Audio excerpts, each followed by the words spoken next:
Gabby was keeping us safe by performing virtually today. So my story this morning comes to us from the Catholic tradition, and it's a story that is told in Catholic churches a lot this time of year during the feast of St. Francis. It's the story of St. Francis and the wolf. Let me move this away from my mouth a little bit. I know, it's very loud. Does it seem very loud? No, it's okay. Okay, it seems very loud to me. Okay. So, in a village in Italy, there was a problem. There was a wolf that was stealing and eating the villagers' livestock, stealing and eating their sheep and their goats and their chickens. And then sometimes when the villagers would try to protect their sheep and their goats and the chickens, the wolf would actually attack the villagers and hurt them. And that was a really big problem, right? You can't have a wolf who's attacking the people. So the people of the village were scared, and the mayor of the village was trying to protect the people. It was a really big problem. The children weren't allowed to go outside and play because there was this wolf terrorizing everybody. The mayor of the village was trying to do things to protect everyone, and it was a big issue. So the mayor decided he would send some hunters into the forest to try to hunt the wolf, to try to get rid of the wolf. He sent the 3 best hunters into the forest, and only one returned alive. My goodness. So now this was an even bigger problem.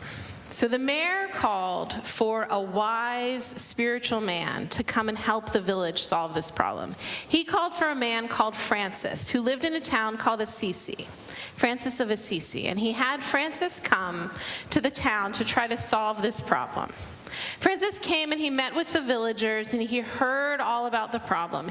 He heard about this wolf who was eating all the animals and attacking the people and who had killed these 2 hunters. And Francis said, okay, now I want to go and talk to the wolf. People were like, okay. So the next day, Francis went out into the forest and he went to find the wolf. Francis walked into the forest, and pretty soon Francis sensed that the wolf was nearby. Of course, the wolf also sensed that Francis was nearby. Francis could tell that the wolf was starting to stalk him, starting to walk in circles around Francis, circles that were getting closer and closer, tighter and tighter around Francis, like he was prey, like the wolf was going to eat him. But Francis wasn't scared. Francis said, Brother Wolf, I'm not going to hurt you. I come in peace. Please speak with me, Brother Wolf. And the wolf sat down. The wolf trusted Francis.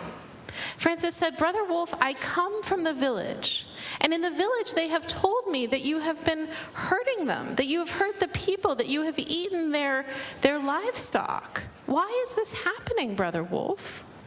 And the wolf said, well, that is true. I have done those things, but you see, when I was a young wolf pup, I was injured. I broke my leg, and my pack left me behind because I couldn't hunt with them. I couldn't keep up, and I was left behind to fend for myself.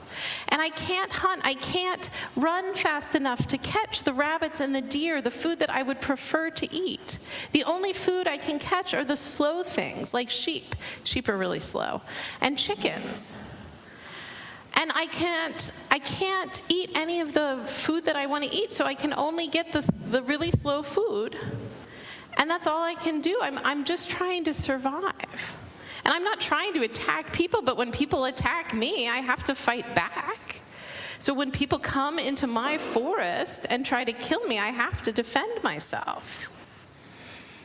And Francis listened to the wolf and empathized with him.